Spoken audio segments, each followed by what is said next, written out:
মাছের ডিম আর মাছের মুড়ো দিয়ে বানিয়েছি কুমড়োর রেসিপিটা। চলো তৈরি করা যাক। প্রথমে কুমড়ো আর পুঁই ডাঁটা আমি কেটে নিয়েছি। এরপর আমি কড়াইয়ে তেল দিয়ে মাছের ডিম আর মাছের মাথাটা ভেজে তুলে নেব।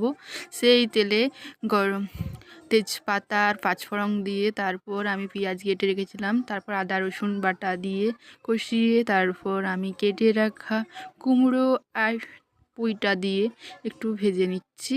এরপর লঙ্কা গুঁড়ো, জিরা গুঁড়ো আর লবণ দিয়ে আর 1 চামচ হলুদ দিয়ে দিচ্ছি। তারপর এটা ভালো করে কষিয়ে নেব। ভালো করে কষানো হয়ে গেলে এটা আমি দিয়ে দেবো জল।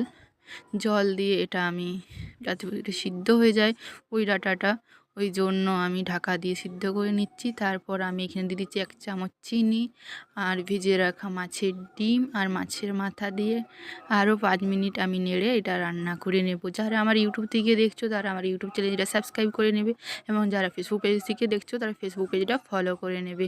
এরপর কাঁচা লঙ্কা চিড়ি দিয়ে এটা আমি নামিয়ে নেব। যারা এভাবে একবার কুমড়ো রান্না করোনি একবার করবে, অবশ্যই ভালো লাগবে, খেতেও দুর্দান্ত হবে।